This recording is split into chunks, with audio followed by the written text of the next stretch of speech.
السلام علیکم۔ یہ قسط نمبر 15 ہے، داستان یقین از قلم منیبہ خلیل۔ خیام منہا کو اس کے گھر اتارتا خود آفس چلا گیا اور فرقان کے ساتھ ملتے کام شروع کر دیا تھا، کیونکہ یہ کام جلدی ہونا ضروری تھا۔ ان میں سے کافی زیادہ لڑکیاں پڑھی لکھی تھیں، تو ان کی انفارمیشن وہ الگ کرنے میں لگے تھے اور ان کے سکلز کے حساب سے ان کے لیے جاب ڈھونڈ رہے تھے۔ الیگزینڈر نے ڈاکٹر کے کلینک کے سامنے گاڑی روکی اور یہ اس کے اپنے بندے کے انڈر چلتا ہاسپٹل تھا، تو اس نے پہلے ہی فون کر کے بتا دیا تھا۔ وہ لیل کو باہوں میں اٹھاتا اندر ایک روم میں لایا جہاں پہلے سے ہی لیڈی ڈاکٹر موجود تھی۔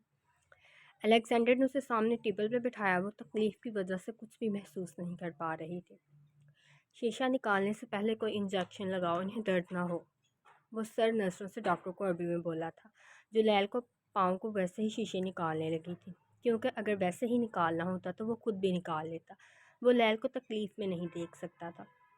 ڈاکٹر نے پہلے لیل کو انجیکشن لگایا، جس سے اس پہ نیم خنود کی طاری ہو گئی تھی، تو انہیں پٹی وغیرہ کرنے میں بھی آسانی رہی، ورنہ سامنے بیٹھا وہ شخص تو انہیں جان سے مار دیتا اگر اس حسن کی پری کو ذرا بھی تکلیف ہوتی، اور یہ اس کے چہرے پہ صاف لکھا تھا۔ لیل کی پٹی ہو جانے پہ الیگزینڈر ان سے پرسکرپشن لیتے اپنی پاکٹ میں ڈالی اور لیل کو واپس سے اٹھا لیا تھا۔ جب وہ لیڈی ڈاکٹر بولی، مگر انجان تھی کہ اپنی موت کو دعوت دے رہی ہے۔ آپ کی بیوی بہت خوبصورت ہے، وہ لیل کو دیکھتی پیار سے بولی تھی۔ اپنی بیوی کی تعریف کرنے کا حق میں نے کسی کو نہیں دیا، وہ خشک لہجے میں بولا تھا، بلکہ دہاڑا تھا، جب اس کا اپنا بندہ بھی کمرے میں داخل ہوا، جس پہ وہ اسے قہر برساتی نظروں سے دیکھتا باہر نکل گیا۔ لیل سارے رستے بے ہوش حالت میں ہی رہی تھی، یہاں تک کہ الیگزینڈر نے اسے لا کر کمرے میں بھی لٹا دیا۔ آپ کیوں نہیں سمجھتی؟ یہ سب آپ کو تکلیف دینا چاہتے ہیں اور آپ ان کی ہی تکلیفوں پر خود تڑپ جاتی ہیں، وہ لیل کو پاؤں کو چومتے بولا۔ لیل کی تکلیف کا سوچتے اس کا بس نہیں چل رہا تھا وہ اس بچی کی جان لے لے۔ کچھ دیر یوں ہی لیل کے پاؤں کے پاس لیٹے رہنے کے بعد الیگزینڈر اٹھا تھا اور نیچے سے لیل کے لیے سوپ بنا لایا اور ساتھ ہی دودھ بھی گرم کر لیا۔ لیل، الیگزینڈر لیل کے بالوں میں انگلیاں چلاتے بولا، جس سے اسے کچھ ہوش آیا تھا۔ کیا ہے؟ وہ نیم بے ہوشی کی حالت میں ہی بولی۔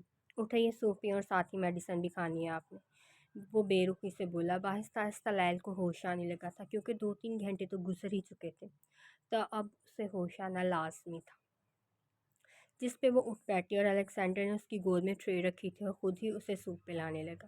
تمہیں کیا ہوا ہے؟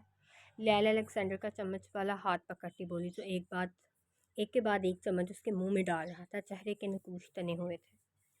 لیل، ابھی آپ خاموش رہیں تو یہی آپ کی صحت کے لیے اچھا ہے، وہ سرد لہجے میں بولا، نظریں نیچی ہی رکھی تھی، کیونکہ لیل ابھی ان آنکھوں کی سرخی برداشت کرنے کے قابل نہیں تھی۔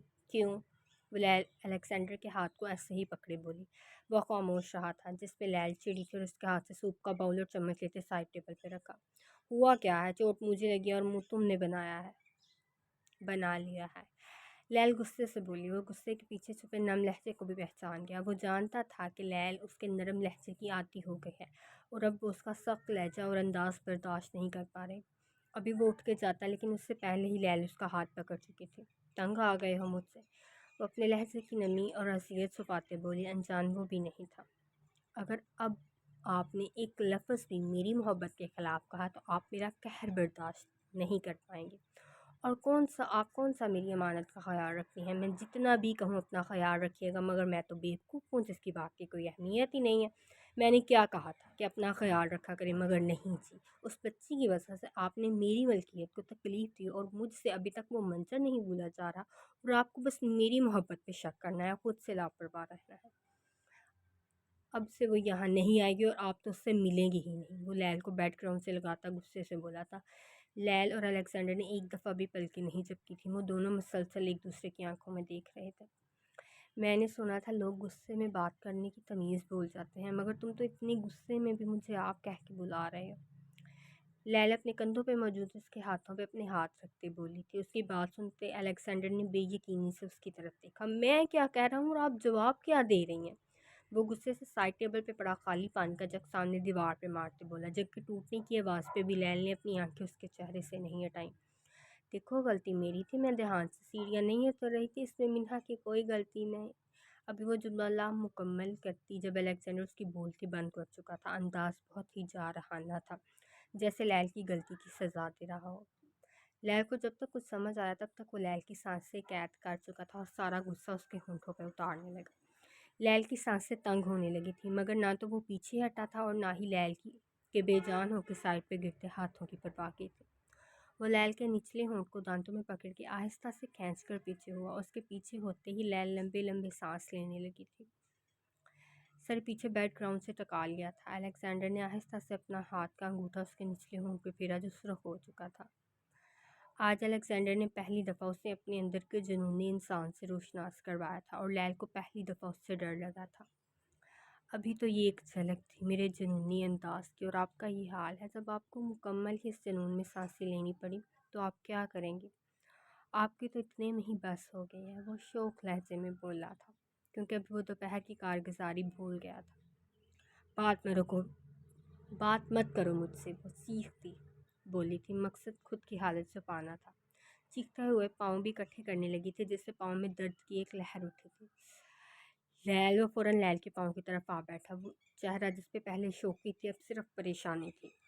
पहली दफ़ा लैल को कोई तकलीफ़ अच्छी लगी थी, क्योंकि अब कोई था जिसे उसकी फ़िक्र थी और उसके ज़रा से कराहने पे भी उसकी जान हलक में आ जाती थी। मगर अभी वो उसे तंग नहीं करना चाहती थी, वरना उसका दिल कर रहा था कि वो सिकंदर को खूब तंग करे। कुछ नहीं हुआ है, बस वो ज़रा सा दर्द किया था, अब ठीक है। लैला आराम से बोली और पाँव भी सीधी किया। खुद भी सीधी होते लेट के, जो कि अलेक्जेंडर से नाराज़गी का इजहार था। लैल के लेटने पे अलेक्जेंडर भी उसके पेट पे मुंह रखता लेट गया। लैल के होश उड़े थे और वो जो उससे बात नहीं करना चाहती थी फ़ौरन बोली, ये क्या कर रहे हो, इधर होकर लेटो। हाँ, अगर सोना है तो, वो हकलाते बोले थी, क्योंकि उसकी गर्म सांसें लैल के कपड़े के बावजूद लैल के पेट पे पड़ रही थी, जो उसके अंदर अनजानी सी गुदगुदी कर रही थी। लैल भी खामोश रही और इस तूफ़ान को दावत ना दी। लैल अभी खामोश रहें और इस तूफ़ान को दावत ना दें जिसे बर्दाश्त करने की हिम्मत आप में नहीं है। फिर आप इसे भी हवस का नाम दे देंगी, जो मुझे मंजूर नहीं, वो खुश्क लहजे में बोला। लैल को भी न जाने क्यों तकलीफ़ हुई। अभी खुद भी वो उससे ऐसी ही बातें कर रही थी, मगर उसके मुंह से सुनना उसे की बर्दाश्त से बाहर था। लैल खामोश हो गई थी और नाराज़ भी, लेकिन अलेक्जेंडर की हरकतें उसकी सांसें रोकने पे मजबूर कर रही थी। अलेक्जेंडर ने लैल के पेट पे अपनी गाल रगड़ी थी। उसकी हल्की सी दाढ़ी की चुभन लैल को कपड़े के अंदर भी अपने पेट पे महसूस हुई थी, मगर वो बोली कुछ भी नहीं, क्योंकि शायद वो अलेक्जेंडर के अंदर की हालत समझ रही थी, जो लैल का खून बहता देखकर हुई थी। अलेक्जेंडर उसके कुछ ही देर बाद गहरी नींद में चला गया। उसके सोने का यकीन होते लैल ने अपना हाथ बढ़ाते उसके बालों में चलाना शुरू कर दिया। उसके सिल्की बालों की फिसलन अपने हाथों की उंगलियों पे महसूस करते लैल भी कब सोई से इलम नहीं हुआ। लैल की हरकतों पे उस वजूद के चेहरे पे मुस्कुराहट आई थी, लेकिन लैल उसे देखने से कासिर थी। जानी और हीर इस वक्त एक क्लब में मौजूद थी, जहाँ हीर नशे में होने की एक्टिंग कर रही थी। नाजुक से वजूद पे उस वक्त ब्लैक कलर की सिल्क सा टॉप और साथ लाइट ब्लू टाइट जीन्स थी, जो उसकी गोरी रंगत पे जच रही थी। मगर ये उनके शिकार को दाना डालने का अंदाज था, क्योंकि जानी उनसे कुछ ही दूर बैठा था। उसके साथ एक लड़की बैठी थी, जो कि उनकी ही टीम का हिस्सा थी। Baby what are you doing? एक पक्की उम्र का हैंडसम सा आदमी हीर के पास आते बोला, क्योंकि पूरे क्लब में वो अकेली थी। कुछ भी नहीं कर रही मैं, वो उर्दू में बोली थी। शायद वो इंसान भी उर्दू समझता था। हीर की बात पे मुस्कुराया। अच्छा, तो तुम अकेली हो, तुम्हारे साथ कोई नहीं है क्या? वो हमदर्दी से पूछ रहा था। मक्कारी उसके चेहरे से आया हो रही थी। हाँ, वो कमीना मुझे छोड़ गया। मैंने तो सिर्फ होटल रूम में जाने से मना किया था और कहा कि शादी कर लेते हैं, मगर वो कुत्ता बगैर कहे बगैर कहने लगा शादी ही तो नहीं करना चाहता वो। हीर मुख्तलिफ किस्म की गालियाँ निकालते बोली, और ये कहानी उसने इसलिए बनाई थी क्योंकि उन्हें मालूम हुआ था कि वो सिर्फ अनछुई लड़कियाँ ही उठाते हैं। वो शख्स हीर की बात पर मुस्कुराया था और उसे एक गिलास पेश किया। हीर उसे गिलास में कुछ मिलाता देख चुकी थी और जानी को भी इशारे से बता दिया था, जो अब अलर्ट हो चुका था। वो था ही कोई बदबख्त जो इस हीरे को छोड़ गया। तुम ये पियो। वो गिलास हीर के हाथ में थमाते बोला। उसके गलीस हाथों का लम्स हीर ने बहुत मुश्किल से बर्दाश्त किया और मुस्कुराते हुए वो गिलास हलक में अंडेल लिया।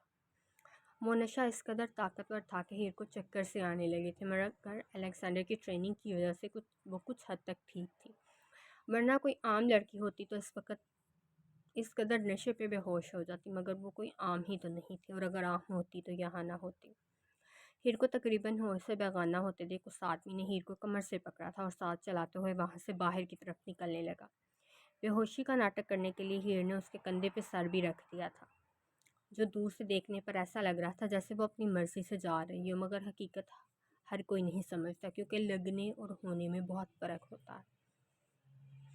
ان دونوں کے پیچھے ہی جانی بھی اس لڑکی کے ساتھ باہر نکلا تھا، مگر پھر اچانک اس لڑکی کے ہیل میں پاؤں مڑ جانے کی وجہ سے اسے رکنا پڑا۔ اتنے میں ہی ہیر اور وہ آدمی آنکھوں سے اوجھل ہو چکے تھے، جس پہ جانی نے گھور کے اسے دیکھا، مگر ابھی وہ لڑکی نہیں تھی تو نظریں جھکا گئی۔ ہیر جو اب کافی دیر سے بے ہوشی کا ناٹک کرتے تھک گئی تھی، اب اس کا کوئی ڈرامہ کرنے کا موڈ نہیں تھا۔ اس نے اپنی خواہش پہ عمل بھی کر دیا۔ بچاؤ، کوئی مجھے بچاؤ، please help me, is anybody there, please help me and save me, please help. Heer نے اچانک ہی چیخنا شروع کر دیا تھا، کیونکہ نشے کی وجہ سے وہ اپنے جسم میں مکمل حرکت نہیں کر پا رہی تھی، مگر زبان کا استعمال وہ خوب کر رہی تھی۔ وہ شخص تو بوکھلا گیا کہ یہ لڑکی اتنی جلدی ہوش میں کیسے آ گیا، کیونکہ آج تک تو کوئی بھی لڑکی 3 دن سے پہلے اٹھی ہی نہیں تھی۔ ہیر کو تو ابھی وہ نشہ دیے 3 منٹ بھی مکمل نہیں ہوئے تھے۔ عمر جو آج پھر یادوں کو بھلانے کے لیے کلب آیا تھا، مگر اندر جانے سے پہلے ہی کسی لڑکی کی آواز سنتے وہ اس طرف آ گیا، کیونکہ اس لڑکی نے اسے اس کا بچپن یاد دلایا تھا۔ اس کی بہن بھی تو ایسے ہی کرتی تھی، اسے مار پڑوانے کے لیے اونچی اونچی رونے لگتی، مگر اسے سوچ کے اذیت محسوس ہوئی تھی کہ معلوم نہیں جب اس کی بہن کو اس کی ضرورت تھی تب اس نے کیا کیا ہوگا۔ عمر بچپن کی سوچوں کو جھٹک کے کلب کی بیک سائڈ پہ آیا، جہاں کوئی آدمی ایک لڑکی کو گاڑی میں ڈالنے کی کوشش کر رہا تھا اور لڑکی مزاحمت کر رہی تھی۔ عمر نے بغیر کچھ سوچے سمجھے اس آدمی کو مارنا شروع کر دیا۔ ہیر کو اس سے الگ کرتے گاڑی کے ساتھ نیچے ٹیک لگا کر بٹھایا تھا۔ عمر کو جتنا غصہ اپنی بہن کی مدد نہ کر سکنے کا تھا، وہ سارا اس نے اس آدمی پہ اتارا تھا، جو کچھ ہی دیر میں ادکرا ہو گیا۔ ہیر دلچسپی سے پہلی دفعہ کسی کو اس کی وجہ سے مارتے دیکھ رہی تھی، آنکھیں بند بھی ہو رہی تھی، مگر اسے یہ فائٹ بھی دیکھنی تھی۔ عمر اسے چھوڑتا ہیر کی طرف آیا، کیونکہ اب اس آدمی میں جان ہی نہیں بچی تھی۔ جاتے جاتے بھی وہ اس کے پیٹ میں ٹھوکر مارتے گیا تھا۔ عمر نے ہیر کو نیچے سے اٹھایا اور کلب کی بیک سائڈ سے پارکنگ کی طرف آیا تھا۔ ہیر تو اسے ہی دیکھ رہی تھی۔ ہیر کو وہ کسی فلم کا ہیرو لگا جو ہیروئن کو مشکل سے بچاتا ہے۔ اس کا رنگ سانولا تھا، مگر وہ پھر بھی ہیر کو پیارا لگا تھا، کیونکہ ہیر کو اس کا دل سب سے پیارا محسوس ہو رہا تھا۔ جانی جو ہیر کو ڈھونڈتے ہوئے کار پارکنگ کی طرف آیا تھا، مگر وہاں کسی لڑکے کو ہیر کو اپنی گاڑی میں بٹھاتے دیکھ وہ جلدی سے اس کی طرف بڑھا تھا۔ اس سے پہلے کہ عمر ہیر کو اپنی گاڑی میں بٹھاتا، جانی عمر سے ہیر کا بازو چھڑواتے اسے اپنے ساتھ لگا چکا تھا۔ جانی کا انداز بھائیوں والا تھا۔ ہیر کو جانی پہ غصہ آیا تھا اور اس نے اس کا اظہار بھی شروع کیا تھا۔ پہلے کہاں تھا تم جنگلی انسان؟ ہیر غصے سے اس کے گلے لگے ہی بولے، اس کا گریبان بھی پکڑ لیا تھا۔ وہ مجھے پتہ ہی نہیں چلا، لیکن تم چلو گھر۔ وہ ہیر کے ہاتھوں اپنی شرٹ کی کالر چھڑواتے بولا، نہیں میں تمہارے ساتھ نہیں جاؤں گی، تم مجھے بچانے نہیں آئے اور نہ ہی تم نے اس آدمی کو مارا۔ ہیر نشے میں ہونے کی وجہ سے بہکی بہکی باتیں کر رہی تھی۔ جانی جانتا تھا اگر وہ ہوش میں ہوتی تو اب تک اس کے ناک منہ سے خون نکل آنا تھا۔ پہلی چوٹیں بہت مشکل سے ٹھیک ہوئی تھیں۔ اچھا اب تم جیسے کہو گی میں اسے ماروں گا بھی اور تمہاری ہر بات بھی مانوں گا، وہ ہار مانتے بولا، کیونکہ جب تک وہ ہیر کی ہاں میں ہاں نہ ملاتا وہ یہاں سے نہ ہلتی۔ تو تم مومنا کو مارو گے، ہر بار میرا ساتھ بھی دو گے؟ ہیر کے آگے اپنا ہاتھ بڑھاتے بولی، جس پہ جانی نے جلدی سے اپنا ہاتھ رکھا۔ ٹھیک ہے، میں مومنا کو گھر جا کے ماروں گا اور اس کے سامنے تمہاری سائڈ بھی لوں گا، وہ بولا۔ اچھا تم میرے اچھے بھائی ہو نا، مجھ سے سب سے زیادہ پیار بھی کرتے ہو۔ ہاں میں تم سے سب سے زیادہ پیار کرتا ہوں، وہ جلدی سے بولا تاکہ وہ یہاں سے لے۔ مومنا سے بھی زیادہ نا؟ یہ شاید نشے میں بھی اسے ضد کرنا نہیں چھوڑنا چاہتی تھی، اور اب جانی کی بھی بس ہوئی تھی۔ ہاں مومنا سے بھی زیادہ، اور اتنا زیادہ کہ تمہارے کہنے پہ مومنا کی جان بھی لے لوں گا۔ اب وہ چڑھ سے بولا تھا۔ وہ ہیر کے ہاتھ پہ ہاتھ رکھ کے بولا، پھر ہیر اور وہ دونوں اپنی باتوں میں اسے فراموش کر گئے تھے، جو کہ ان کی باتیں سمجھ بھی رہا تھا، اور جس لڑکی سے پہلے اسے ہمدردی محسوس ہوئی تھی اب وہ اسے نفرت کرنے لگا تھا۔ پیچھے عمر اکیلا رہ گیا۔ ان دونوں کی باتوں پہ اس نے بہت مشکل سے ضبط کیا تھا، ورنہ آج وہ دونوں ہی اس کے ہاتھوں مارے جاتے، جو وہ ابھی نہیں چاہتا تھا۔ ان دونوں کے جاتے ہی عمر نے اپنا ہاتھ گاڑی کے کھڑکی کے شیشے پہ مارا تھا، جو چکنا چور ہو چکا تھا۔ اس کے اپنے ہاتھ پہ سے بھی خون نکلنے لگا تھا، مگر اسے کوئی پرواہ نہیں تھی۔ تم دونوں اپنے کیے کا حساب چکاؤ گے۔ بہت محبت ہے نا تمہیں اپنی پیاری بہن سے۔ اب وہ میرے بدلے کا حصہ بنے گی، اور اس کا درد تمہیں بھی محسوس ہوگا جیسے میں کرتا ہوں۔ عمر اتنی اونچی آواز میں چیخا تھا کہ گارڈ بھی کار پارکنگ میں آ گیا، لیکن تب تک عمر اپنی گاڑی میں بیٹھتا نکل چکا تھا، مگر پیچھے اس کے خون کے قطرے رہ گئے تھے، شاید کچھ اور بھی، شاید انسانیت یا کچھ اور۔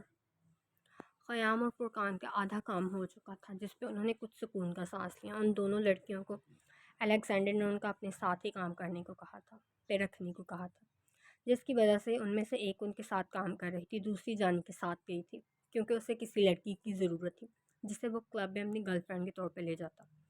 जो लड़की उनके साथ थी उससे तो वो दोनों खाना बनवा रहे थे, और कभी कोई फरमाइश, क्योंकि वो शायद मासूम थी, मगर कुछ हालात के ढाई सितम की वजह से वो यहाँ थी। लेकिन ये दुनिया कब किसी को बर्बाद करने से पहले उसकी मासूमियत को देखती है। जानी हीर को उसके घर छोड़ आया था, क्योंकि घर की चाबियाँ मुझसे देकर गई थी। इस लड़की को भी जानी ने भेज दिया था, जो शर्मिंदा सा चेहरा लेते चली गई, क्योंकि उसकी गलती की वजह से आज हीर की जान भी जा सकती थी, अगर वो अजनबी उसे ना बचाता तो। अब जानी को याद आया था कि वो उसे शुक्रिया भी नहीं कह सका, मगर फिर सर झटकते अपनी बिल्डिंग की तरफ आया। जानी जैसे ही घर में दाखिल हुआ, मोमना हॉल में मौजूद नहीं थी, उसके कमरे की लाइट ऑन थी। जानी परेशानी से अपने कमरे में आया, क्योंकि आज से पहले तो मोमना हॉल में उसका इंतज़ार कर रही। अपने कमरे में दाखिल होते ही जो उसे देखने को मिला था, उसने उसके होश ही उड़ा दिए थे। उसे तो ये भूल ही गया था कि उसने कदम कैसे आगे बढ़ाना है। जानी तो फ्रीज ही हो गया था, वो जो जानी का इंतज़ार कर रही थी। जानी को यूँ खुद को टकटकी बांध के देखने पर परेशान हो गई कि कहीं वो बुरी तो नहीं लग रही, मगर फिर सारी सोचें झटक के वो खुद ही जानी के पास आई थी। मैं कैसी लग रही हूँ, वो जानी के सामने आते बोली। जानी जो पहले ही होश में नहीं था, मोमना के यूँ पास आने पे और पूछने पे खुद पे इख्तियार खो रहा था। जानी ने नज़रें मोमना पे टकाई थी, जो इंडियन स्टाइल की ब्लैक कलर की साड़ी पहने हुए थी। साड़ी ब्लैक बैकलेस थी और स्लीवलेस भी। साड़ी का ब्लाउज भी छोटा था, जिसकी वजह से उसका पेट भी कवर नहीं हो रहा था, और साड़ी का पल्लू तो सिर्फ वजूद की रानाइयाँ अयां कर रहा था। उसने क्या ही उसके वजूद को छुपाना था। जानी ने जल्दी से खुद की आंखों का जाविया बदला था, क्योंकि ये लड़की पहले तो उसे बहका रही थी, मगर बाद में उसे ही बुरा बना देती। कौन लेके आया है ये बेहुदा ड्रेस, और किससे पूछ के पहना है ये तुमने? वो खुद पे ज़ब्त ना कर सकने की वजह से उस पर ही गुस्सा करने लगा। मोमना जो जानी से तारीफ सुनने की चाह में थी, उसके यूं गुस्सा से पूछने पे अपनी जगह से उछली, मगर जानी को सिर्फ अपने सवाल का जवाब चाहिए था। मोमना ने नम नज़रों से जानी को देखा था, जिसने पिछले 1 महीने में तो गुस्सा नहीं किया था, मगर आज जानी कि उस पर गुस्सा कर रहा था, और ये मोमना का अपना नज़रिया था। जो पूछा सिर्फ उसका जवाब दो, तुम्हारे ये आंसू ना निकले बोलते हुए। वो गुस्सा से मोमना की कोहनी से पकड़ते बोला। वो हीर ने जो ऑनलाइन मंगवाए थे उनमें भी था। मोमना ने अटकते अटकते बात मुकम्मल की थी, क्योंकि आज फिर उसे जानी से डर लग रहा था, वरना पहले तो वो इतने प्यार से बात करता था। तुमने पहना क्यों है? वो मोमना को बाजू से पकड़ के सामने करते बोला। मोमना नम आंखें बड़ी बड़ी कर ली, जिससे जानी और बेकाबू हुआ था। वो मुझसे एक ही जुमले में बात मुकम्मल करो, वो भी बगैर अटके। वो गुस्से से घूरते बोला। मुझे पसंद था ये ड्रेस, इसलिए मोमना जल्दी से कहा था, क्योंकि जानी का गुस्सा उसे सबसे ज़्यादा डरा रहा था। मोमना की बात सुनते जानी कुछ ठंडा हुआ, मगर फिर खुद को बहकने से नहीं रोक पा रहा था। मैं इतनी प्यारी लग रही थी, मगर आपने मेरी तारीफ़ करने के बजाय गुस्सा करना शुरू कर दिया। अब मैं आपसे कभी बात नहीं करूँगी। मोमना जानी की आंखों में नरमी वापस आते देख बोली, मगर जानती नहीं थी कि किस तूफान को बुला रही है। मोमना की बात पर जानी के ज़ब्त के सारे पर्दे टूट गए थे। जानी ने एक ही झटके से मोमना के कमर में हाथ डालते उसे अपनी तरफ खींचा था, और इसकी सांसों पे क्या आने जाने पे पाबंदी लगा दी। जानी का एक हाथ मोमना की कमर में था, दूसरा हाथ उसकी साड़ी के ब्लाउज़र की डोरियों से उलझने लगा था, और कुछ ही देर में वो डोरियां टूट के जानी के हाथ में आ गई थी। मोमना तो सिर्फ अपनी सांसों के लिए तड़प गई थी, उसे साड़ी की डोरियों का कोई होश ही नहीं था, मगर वो जालिम भूल जाता था कि उसकी बाहों में एक कम सिन कली है, ना कि कोई फूल। जानी मोमना के होंठों पर अपनी शिद्दतें लौटा रहा था। यहाँ शायद वो सब जो वो 1 महीने से कर रहा था, आज उसका बदला ले रहा था। मोमना के मुक्कों चुटकियों का क्या किसी का भी कुछ असर नहीं हो रहा था, क्योंकि ना तो उस जालिम ने पीछे हटना था और ना ही वो हट रहा था। जानी जो शायद कुछ ही देर में बेहोश हो मोमना जो शायद कुछ ही देर में बेहोश हो जाती, मगर जानी के पीछे होने पे उसके सीने पे हाथ रखती लंबे लंबे सांस लेने लगी, मगर शायद जानी की अभी बस नहीं हुई थी। जानी ने मोमना के बाल उसके कंधों से पीछे हटाए और वहाँ पे अपने होंठ रखे थे। जो हाथ मोमना की कमर पे था, वो अब मुसलसल गर्दिश में था। मोमना की जान जा रही थी। मोमना जो सांसें रोक रही थी, अब जानी की हरकतों से वो तेज़ हो गई थी, और जानी के हाथों की गुस्ताखियाँ तो वैसे ही अरूज पे थी। मोमना को कांपते देख जानी पीछे हुआ था और अपनी छोटी सी बीवी की हालत की तरफ देखा जो उसकी शिद्दतें बर्दाश्त करके बेहोश होने के करीब थी। इस तरह की तारीफ कर सकता हूँ मैं? अगर और करवानी है तो बोलो। जानी मोमना के कान की लू चूमते बोला। उसकी बात सुनकर मोमना जल्दी से उससे दूर हुई थी, मगर फिर अपनी हालत की तरफ ध्यान जाते उसका दिल किया था कि वो ज़मीन में समा जाए। कंधों में मौजूद ब्लाउज और इसकी बाहर स्ट्रिप भी अब बाजू पे आ गिरी थी। पिछली डोरियां टूटने की वजह से ब्लाउज और सारा ही नीचे को हो गया था, जो उसके वजूद को मज़ीद नुमाया कर रहा था। साड़ी का पल्लू भी नीचे गिर चुका था। वो नहीं जानती थी, मगर जानी जानता था कि वो इस वक्त जानी को बहकने पे मजबूर कर रही है। मोमना का कमसिन सरापा उसकी ऐसी हालत में होने की वजह से किसी मोमिन को भी बहका सकता था, और जानी तो फिर इस कली पे मुकम्मल हक रखता था, तो इसका बहकना तो जायज़ था। जाओ और अभी से बदलो, और जब तक तुम 18 साल की नहीं हो जाती तब तक ऐसा कुछ भी पहनने की ज़रूरत नहीं है, वरना फिर मैं अपना रुकना ज़रूरी नहीं समझूंगा। जानी मोमना को गहरी नज़रों से देख के बोला, जिस पे मोमना ने नम नजरें झुका ली थी। जानी एक नज़र इस पर डालता खुद बाहर चला गया। उसके जाते ही मोमना पास पड़े सोफे पे डह गई थी, जानी की वारगर्तियाँ याद करते। जहाँ वो कांप रही थी वहीं अंदर अनजानी सी गुदगुदू भी महसूस हो रही थी, जैसे वो समझ नहीं पा रही थी। बाहर पहली दफ़ा जानी ने स्मोकिंग की थी और वजह सिर्फ उसकी बीवी थी, और वो ही उससे अनजान थी। ये था 15वां एपिसोड। उम्मीद है ये भी आपको पसंद आया होगा, और ना मेरे वर्ड्स से टंग स्लिप हो जाती है तो उसे इग्नोर कर लीजिएगा। And thank you.